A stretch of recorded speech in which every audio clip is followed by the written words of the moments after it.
Well, it's been a quiet week in Lake Wobegon, Minnesota. It's cold. Monday and Tuesday.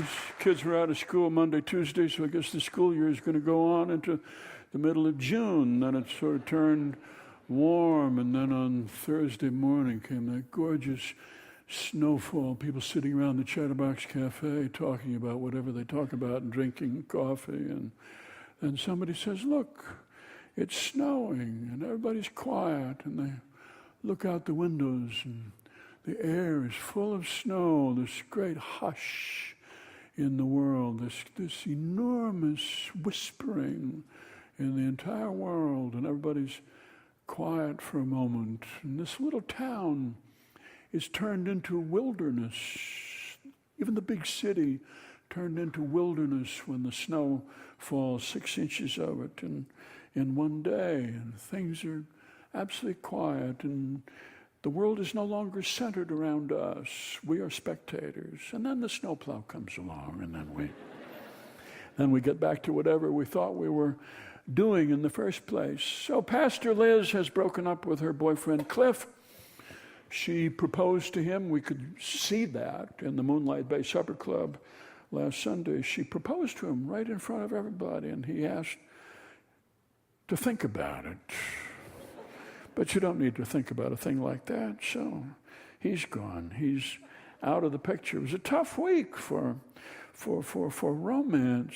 There's been this shortage of propane, and people were worried about it. And the big truck, tanker truck, pulled in and parked on Main Street, said propane on the side. And here was a man who was offering to sell propane. He was a good-looking man, kind of like a salesman, but he said he would only talk to women. He wouldn't sell it to men. He would only talk to women. So Dwayne Tollerud and his wife Marilyn were in town. She said, "Well, I'll go over and talk to him." So she did. He was kind of a good-looking guy, kind of longish hair, and kind of a week's growth of beard, and kind of a brown cowboy hat and cowboy boots, and a striped suit, and they stood there talking. Dwayne watched from the pickup truck across the street, and then he saw Marilyn put her hand on the man's arm, and the man put his hand on Marilyn's shoulder. And then after a while, she came back. Dwayne was ready to shoot him. If he'd had a gun on him, he might have done it. Marilyn came back, and she said, he's got propane for sale, but the deal is that he would have to come live with us until spring, and then he'll sell us all the propane. Well, I hope you told him no. Well, no, I want to see what you thought. Well, we're not going to have some stranger. It could be a maniac, a homicidal maniac, or some heinous criminal come live with us. Use your head. Well, he seemed like a very nice man. Well, if you want him to come live with us, I'll go elsewhere, and you can have him come and live with us if that's what you want. No, don't be silly. Don't be silly. I just wanted to see what you wanted. They drove home. They moved their bed down into the kitchen where they have an electric heater. And they didn't say much to each other for about a day and a half. He was thinking about that good-looking man in the cowboy boots and the brown cowboy hat. Myrtle and Florian Krebsbach are not speaking to each other. They seem to have broken up after 61 years of marriage. This is an old argument. She wants to move into a senior high-rise in St. Cloud, and he doesn't, but he doesn't know how to argue because they are in their 80s after all. So what he does to defend himself is to keep buying old tractors and implements at farm auctions.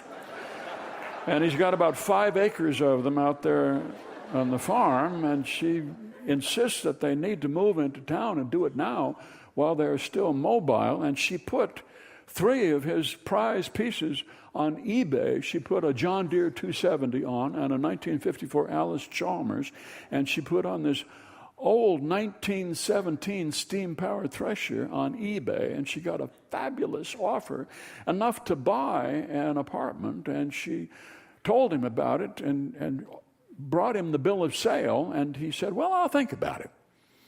He's a slow thinker.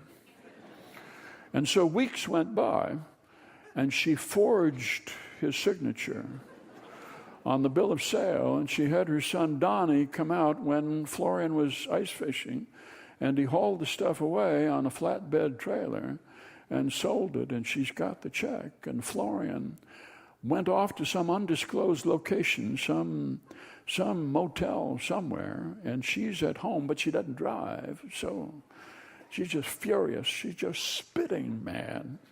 Carl, their son, thank goodness, has caller ID, so when she calls him about 8, 10, 12, 15 times a day, he does not have to pick up. And how this will end, nobody has any idea. Donnie says, well, they're finally going to break up, and it's about time.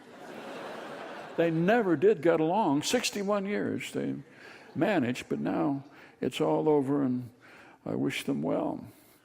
It was a tough week for romance, but the birds seem to be interested in mating, and raccoons are out sniffing around, and white-tailed deer are consuming browse, and they're looking at each other with an interested eye.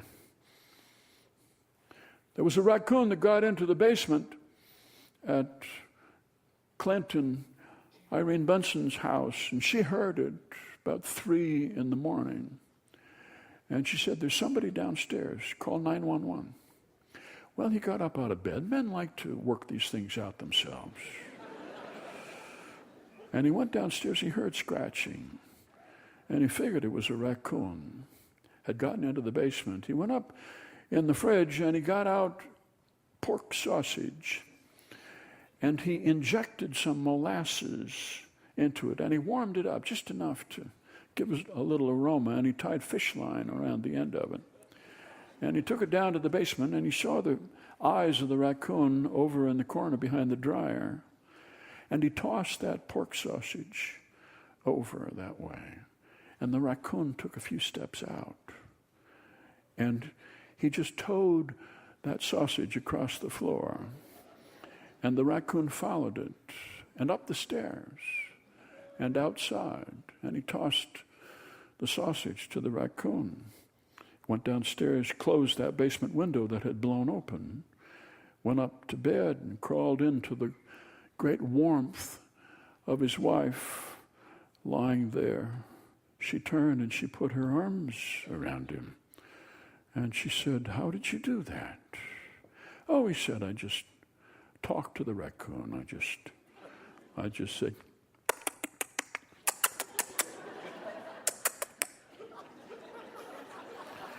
she said, I didn't know you could do that. He said, there's all sorts of things I can do that you may not be aware of. His lips were pressed against the side of her neck that is particularly sensitive. And when he kissed her, she trembled. She trembled with feeling. This woman who has a whole closet shelf full of creams and lotions and anti-wrinkling liquids and all of these things. So worried about turning 60. But you know, in the dark, we're all of us 17 years old. We have 17-year-old hearts.